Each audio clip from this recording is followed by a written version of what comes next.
Oh, howdy all, grab yourself a drink. It is time for some Path of Exile 2 discussion. Today, I wanted to present the build I'm going to be league starting Path of Exile 2's early access with in a little bit under 3 hours. This is one I'm calling the flexible Tri-Ailment Blood Mage starter setup. I do have a written version of this guide over on the gaming strategy site Mobalytics, and I'll put a link to that down in the description below. Now, there's a few things to say about this. Firstly, we do not know very much about what endgame is going to look like. We do not know very much about what itemization is going to look like, and there's a lot of other questions that are not yet answered. For that reason, I don't want to specialize really hard in one mechanic. I want something where you can jump around quite a bit as you discover that particular things are overperforming or underperforming your expectations. Additionally, I don't think it's reliable to start with a critical hit focus. I do think that critical hits may be the strongest way to scale damage long term, but to start with, I don't think it's something that we can rely upon, and so I'm not going to advocate starting this as a critical hits build. However, the Blood Mage has phenomenal options to respec into a critical hit character later on, and that's really one of the key features of this build. Because we don't know very much about what endgame's going to look like, I want to go with maximum flexibility and versatility. If it turns out that a particular skill is outperforming everything else, then we're just going to respec into that skill. If, for instance, Ball Lightning is just S tier, then we can go Ball Lightning heavy and maybe just use a couple of other skills to support it. On the flip side, if it turns out that Ball Lightning is absolutely dumpster tier, we haven't built our entire character around that skill, and so we're not completely destroyed by that. And that's our goal.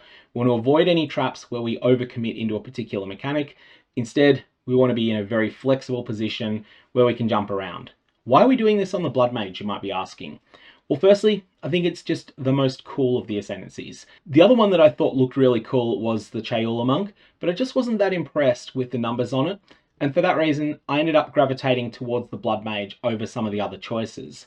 The second thing I like about the Blood Mage is the power that it's got, but thirdly, it's the flexibility. Let's start with the power. You're forced to take Sanguimancy as your first Ascendancy points, and Sanguimancy is bad. What this means is that for a period where you are single ascended, you're probably going to be weaker than any other Ascendancy in the game. The thing is, think about your time in Path of Exile. How much time do you spend single ascended? It's probably less than 1/50th of the time that you spend playing a character. For that reason, I'm just not that fussed about being a bit behind for a little while, because you'll get that power back and you'll get it repaid with interest later on. The later Ascendancy Notables in the Blood Mage are incredible. There's also a lot of flexibility in them. If you want to spec crit, you've got the option to spec crit. If you want to spec into having the largest possible effective health pool, then you can spec into having a massive effective health pool. If you'd rather spec into life recovery, you got a great node for that. You just want generic damage, there's a node for that. There's a whole lot of things on this tree, and I think there's just a combination of power and defense that I'm really impressed with. That's why I like the Blood Mage. There's a combination of three things: offensive power, flexibility, and defense. The Blood Mage excels at combining all three of those into a cohesive whole. Now, let's talk about the Ascendancy Notables we're going to want to take. Vitality Siphon grants you 10% of spell damage leached as life. This is going to be my most likely second Ascendancy, but I am also remaining flexible. I'm also interested in Blood Barbs, which does two things. Firstly, it grants you some physical damage. 10% of all the damage you do is added as extra physical damage, but also elemental damage also contributes to bleeding magnitude. This allows your fireballs, this allows your sparks, this allows all sorts of other things to inflict bleed on enemies. I don't know if this is going to be good or not, but I'm going to work to the assumption that it exists in the Ascendancy for a reason. Grinding Gear Games think there's at least something cool about this, and so I want to try this one out. Blood Barbs is one of the things I'm considering taking second, and the other one will be Vitality Siphon. I'm definitely taking these two second and third in some order. Then there's the Critical Strikes wing of the Ascendancy, which has Gore Spike and Sun to the Flesh. There's a lot of power there, but I think this is going to require you to have pretty good gear in order to get good utilization out of that. And so that's going to be something that I'm going to hold off on for now. That's something to come back to later in the game. And then we have Grasping Wounds, which allows you to be really good at enduring some of the biggest individual hits that you could take. I think this could be quite solid, but to start with, I think Vitality Siphon will be better earlier in the game. Late in the game, Grasping Wounds may allow you to recover after getting hit by a slam from a big boss that might be intended to be a one-shot, but Grasping Wounds just takes enough of the edge off it that you live. But Vitality Siphon is probably going to be the better one for keeping you alive early in the game. Now we want to talk about equipment here, and unfortunately we don't know very much about itemization in Path of Exile 2 yet. We don't know any of the realistically acquirable unique items yet, and there's also a number of other questions that are unanswered as to just how hard it is to get particularly good items. What I want to do is give you a list of things to look for. Firstly, there are 2 specific base items that have some potential. These probably aren't actually all that good. The thing is that I think they're worth trying, and I'm definitely going to be trying them early on. The Reaping Staff grants you the skill Reap, something that's come over from Path of Exile 1. You can only get it through this staff. And the Offering Wand does the same for Exsanguinate. These are going to be things I want to try in conjunction with Blood Barbs, because I want to see whether there's any sort of synergies there and whether they end up being good. I'm only interested in using these if they have good other mods on them, and we'll get to the mods we'll look for on weapons in a second. Now keep in mind that most of your character's survivability early in the game is going to come from gear, and you want to aspire to continually improving your elemental resistances and continually improving your maximum life. These are going to be some of your major defenses. You also want base defenses as well: armor, evasion rating, energy shield, all that good stuff. Let's talk though about weapon stats. I think the weapon is the most important slot from what we've seen so far about Path of Exile 2 item mods. In fact, let's jump into a look at some of the mods that are available on weapons, because some of these are crazy. This is what two-handed staves look like. So you can get increased spell damage percent. This goes up to 169%. You can get gain percentage of damage added as extra cold. Only goes up to 30%, but that's still a multiplicative factor for most scaling. So it only adds with a couple of things, but for most things it multiplies. Then we have gain up to 169% increased fire damage. But something that's a huge change from Path of Exile 1. In Path of Exile 1, mods like this are the same mod group as the ones that just add percentage increased spell damage. In Path of Exile 2, they are not, and that means that you could conceivably get both of them together. Then there's also a couple of other things that include mana as well. But then on the suffix side, we have even more cool options. Plus to the level of all spell skills goes as high as 6. Plus to the level of a single class of spell skills goes as high as 7. I do not think you're going to find these highest numbers. I think these highest numbers are going to be truly sublime. They're out of this world. They're going to be really, really rare mods to see at all. And additionally, when you do see one, you're probably not going to see it with other useful mods. However, there's also a lot of other good stuff as well. So things like cast speed. The numbers on cast speed are really high. Up to 52% increased cast speed. Not joking when I say weapon stats are looking really, really good here. You want to go for the following: plus X% increased spell damage, X% of damage added as extra cold, fire, or lightning damage, X% increased element damage, and ideally this will match whatever you've got the extra damage of above, X to the level of all spell skills universally, or one of the conditional mods that does the same thing for a single category of gems, and plus X% increased cast speed. These are the 5 categories of mods that I think are the best here. There are some critical strike mods that are really good as well, but I don't think they're quite as good. Now you don't need all of these stats on the same item to get started, but that's what you want to work towards. If you can get 3 of these mods early, that's fantastic. And then maybe you'll replace it with something that's also got 3, but they've got higher tiers. Then you get something that's got 4 of them, but maybe the tiers are a little bit lower, but you still think it's a better overall package. Then towards endgame, you'll try to aspire towards getting all 5 of them. In all your other gear slots, you're going to want resistances in life as much as possible, but there's also a few other things you want to look for. The only one of these mods that's mandatory is movement speed on boots. Anything else you can skip if the package of resistances and life that you could otherwise get is good. On the amulet, Spirit, which is a prefix, is fantastic if you can get it. Plus gem levels, which is a suffix, is phenomenal. Cast speed, which is a suffix, just has really high numbers, and so does life recoup, also a suffix.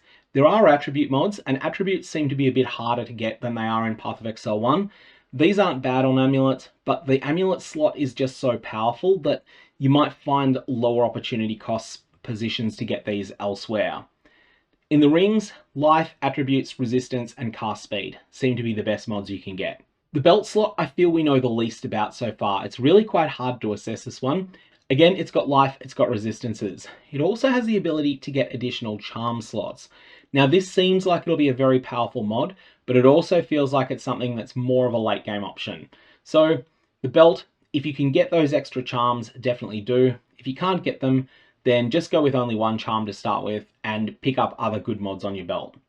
Gloves, life, resistances, and then maybe at endgame try to spec into critical hit bonus damage.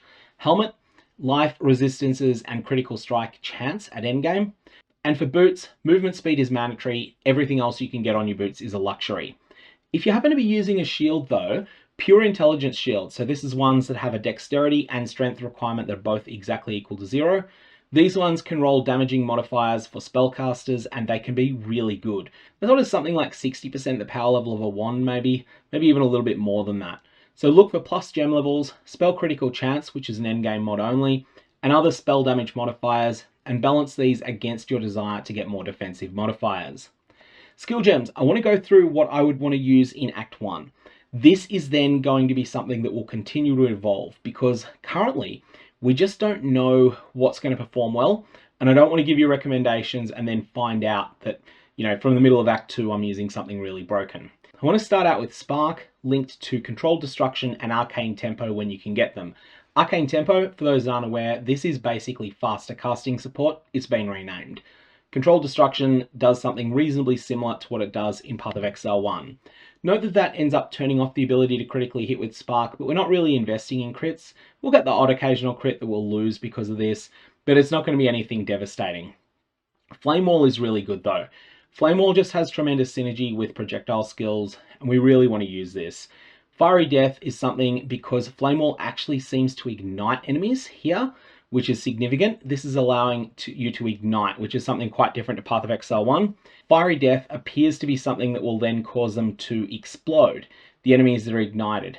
Not necessarily every time, but it's something that's useful. And then on top of that, we've got Searing Flame, which is going to make the ignites more sadistic. Additionally, supported skills deal less damage with hits, but you know what? Flame Wall isn't doing damage with hits anyway. So that's the setup I'm wanting to start with there. Frostbolt we're going to have next. Now Frostbolt is partly there because of its synergies with Ice Nova. Ice Nova and Frostbolt's best friends forever, like they have been at various points in Path of Exile 1. Ice Nova can be cast from a Frostbolt instead of being around your character. Now Frostbolt, we're going to be linking this to Scattershot, which is also known as Lesser Multiple Projectiles to Path of Exile 1 players. That's had its name changed. And we're going to use it with Acceleration, which is faster projectiles. Frostbolt's not going to do a lot of damage because of this setup. However, we're not that fussed about that. And that's because it's there as a delivery mechanism for our Ice Novas. Our Frostbolts, we can fire them off at the enemy. Maybe they'll pick up some bonus damage by passing through a flame wall. If they do, even better. But then when they strike an enemy, we can set off an Ice Nova near them. Ice Nova does a bunch of damage, but it also has knockback, which is something that can be a bit weird to play around with. Got to get some experience with that to see how it works out in practice, and it's better at inflicting chill than other skills. We have considered casting we'll use it with. Now this makes the spell slower, but in exchange for that it deals a lot more damage. And then I want to experiment with Elemental Discharge. I'm not 100% sure that this is going to be good, but it does do something interesting here. It's going to consume, freeze, shock, and ignite in order to trigger a big explosion on the monster. Now this scales with the amount of intelligence your character has, and so for that reason, if Elemental Discharge is something that we end up using for a while, then in that case, you're going to want to spec into more intelligence on the tree. And when we get to the tree, there's a couple of options for that. Very quick little clarification here as well. Elemental Discharge and Glaciation, it's either or. Don't use both of them at once because Glaciation makes you better at inflicting freeze. At the same time, Elemental Discharge turns off the ability of this particular gem to freeze. What we want to do is if Elemental Discharge doesn't work well, then that is only when Glaciation comes in. Note that we don't yet know how hard it'll be to unlock the 3rd, 4th, and 5th support gem slots on each individual gem. So for that reason, I'm just going to work to the assumption that it's really hard. If it turns out that it's really easy to unlock additional supports, then in that case, we'll definitely go ahead and work out some new ones to add in there. But I would urge you just to try things. Now, one thing I don't want you to use though is Elemental Focus. Elemental Focus is a genuinely good gem, but it is antithetical to what this build is trying to do. Elemental Focus causes skills that hit enemies to deal more elemental damage than they otherwise do, but it turns off their ability to inflict elemental ailments. Now that might seem fine until we get to what we're doing on the tree, and you'll see there that we're going to be speccing into a few nodes that grant you bonus damage if you've been inflicting a bunch of ailments lately. And ultimately, Elemental Focus's drawback ends up being too much to justify. Now, what about minions? It's my opinion, based on what we've seen so far, minions reward an all or nothing playstyle. You either go all in on minions or you don't use them at all. The reason for that is that minions scale off completely different stats to everything else. So for that reason, I just don't see any way that we can make minions work well in this build. I don't think they play well to the strengths of the Blood Mage Ascendancy. They do, however, play well to the strengths of the Infernalist.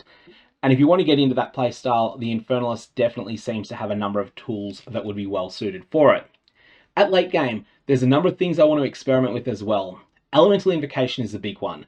This is a reservation-based gem, so you're going to have to get spirit somewhere. But the good thing is that during the campaign, you should get 90 spirit.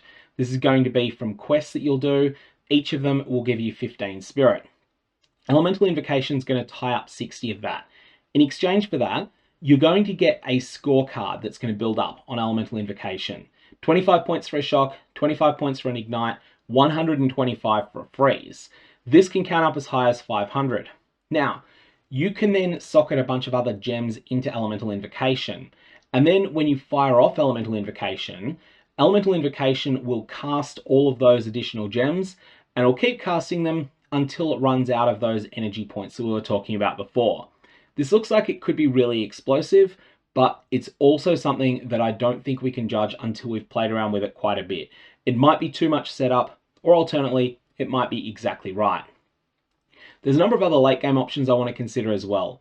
Eye of Winter and Ball Lightning are skills that just have exceptionally good damage projection.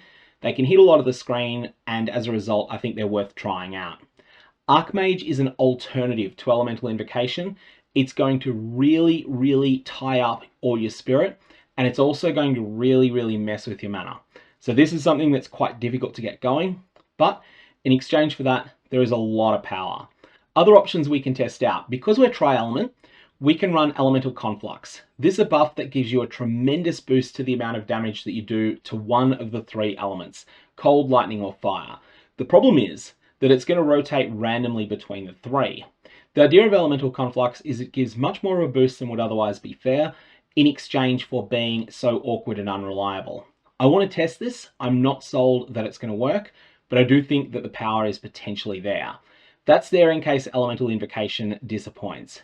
And if it turns out that all of these options are bad, the fallback is Blasphemy, or alternately Cast on Critical Strike.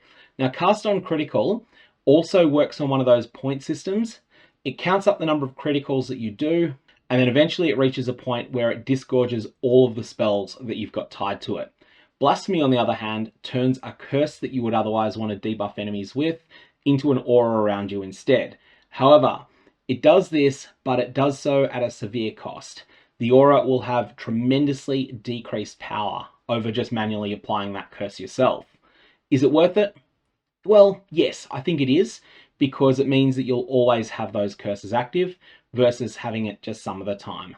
But the cost is significant, and ultimately, if it turns out you've got better things to do with your spirit, because Elemental Conflux ends up being good, or Invocation is good, or Archmage is good, then you go that way instead. Alright, let's talk about the passive tree. Now, there's a couple of things going on here. I don't want to invest heavily in any single element. I instead want to look for things that are very flexible. So we're going to start out coming up here to raw power. This is just a number of good stuff nodes getting some spell damage early on. Then we'll also pick up some cast speed, and at some point we'll pick up critical overload, but these will be the last points you take. Then we come through this damage diamond here. Now this is going to be one of the rare spots where we're going to take a couple of nodes that are not Tri-Ailment, and that's because they're just independently really good nodes. So we're going to path through Path of Winter, but then we're going to pick up Path of Storms and also Path of Flame. These are just very good value nodes because they only cost us 1 point. We're already coming through this node. At that point, we have a fork in the road.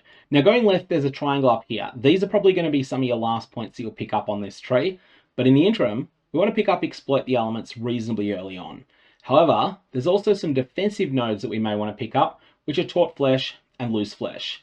These are going to provide a fair amount of defense, especially given that we also get some small recoup nodes. Collectively, this hexagon is going to give us 27% of damage taken recouped as life, except for Chaos. For Chaos, it's only going to be 12%.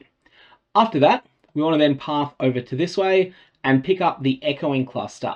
Now, the Echoing Cluster gives a tremendous amount of increased damage, but it's all conditional. Now what we've been talking about this being a Tri-Ailment build, Echoing Frost, 30% increased elemental damage if you've chilled an enemy recently. Echoing Thunder, 30% increased elemental damage if you've shocked an enemy recently. Echoing Flames, 30% increased elemental damage if you've ignited an enemy recently. If you can get all three of these active, then this cluster is giving you 100% increased damage once you count this node. In fact, there's also these small nodes, so it's 120% that you're getting here. In practice, I don't think you're going to get 120% out of this, but you'll often have 90% and you'll almost always have 60%, except when you're just starting a fight. That's why I really like that cluster. And then we have Infused Flesh down here is just a little bit more defense, more life recoup. Remember, Path of Exile 2, there's going to be less one-shots than in Path of Exile 1, but there's going to be more chipping away at you. And recoup effects are going to be something that provides a little bit of protection from that. Next, we have this cluster, Climate Change, one of the strongest things on the tree that I can find. Gain 25% of cold damage as extra fire damage, but that is conditional upon the enemy being frozen. On top of that though, it also helps you inflict that freeze in the first place. This is the reason that I would tend to favor cold a little bit more. You'll notice earlier when we were talking about the gems that we're using, that we're putting more effort into cold gems than anything else. That's because I think Climate Change looks incredibly strong. On top of that, we also have the Overexposure cluster, which is going to increase the effect of exposure to elements. This is something we'll take once we find a useful way to inflict elemental exposure. However, Stormbreaker is also really good as well. So essentially we're going to come in here, we're going to pick up this way and go and get Stormbreaker. And then we're going to come back later once we find a reliable source of lightning, cold, or fire exposure. And then at that point, we'll spec Overexposure as well, because there's a lot of power there. But that's not all though. There's also a lot of other things up a bit north. So, Stormbreaker. Stormbreaker we've already discussed. This one we're taking already. This is just fantastic. 15% increased damage for each type of elemental ailment on the enemy. But then, in the later editions section, we've got Endless Blizzard, +1 to the level of all cold skills. This is phenomenal. Pure Power, this is part of a whole cluster of lightning skills that are going to provide you with a lot of extra damage, but all of these are starting to encourage you to deal multiple types of damage. That's the key thing that's going on here. These later editions are going to be once you decide which of these elements is best. You're probably going to want to take this cluster, or this cluster, or this cluster, or this cluster, but maybe not all of them. And that's what some of the discussion in here is all about. I'm only specifying the first few dozen points, as ultimately I don't think we have the context necessary to judge everything beyond that. The rest of the information will come by the time we start getting into endgame and we start working out what we need to do in order to address weaknesses we've found in the build, or in order to shore up some of its strengths. Now, how it plays. A goal here is just simply to remain flexible, weave multiple different types of elements together, and gain some significant bonuses to survivability from the Blood Mage Ascendancy. Two things I want you to be very aware of before you play this build. Firstly, critical hits and ailments. These work differently to Path of Exile 1. You do not unconditionally inflict elemental ailments just by virtue of getting a critical hit. Critical hits are more likely to inflict an ailment, but we don't know the exact details of everything about ailments yet. It's just that there's definitely a lot of support for it, so I'm convinced that you'll be able to get ailments pretty well. And this is one of the reasons that we're not going to try and force critical hits as a strategy earlier on. Critical hits will be something that we'll spec into later on. Critical hits will be better at inflicting ailments, just not as much better as they were in Path of Exile 1. And elemental penetration works a bit differently to Path of Exile 1 as well. In Path of Exile 1, if a monster has 10% lightning resistance, and you have an ability that penetrates 25% resist, then their lightning resistance against your ability is effectively negative 15%. In Path of Exile 2, penetration will only go down to 0. It won't let you get bonus damage beyond that. It's still a good stat, but we just don't know how much of it we need. If it does turn out that we do need it though, there is a really good spot to pick it up, and that is this little line here on this passive tree. Breath of Lightning, Breath of Fire, Breath of Ice. These 3 lines here are very close to us, and we can spec into this and get 27% penetration of any individual element that we want. That's going to cost us 4 points. If we want to get it for 2 elements, it's going to cost us 7. If we want to get it for 3, it's going to cost us 10. So that's something I'd like you to consider there, because it's something that could be very, very useful as a backup plan as well. All right, so hopefully that's been useful. That's what I'm league starting with, or if it's a league start, a game start, whatever you want to call it. And I will be updating the Mobalytics version of this guide over time. May your Varlorbs have interesting results, and I will see you around.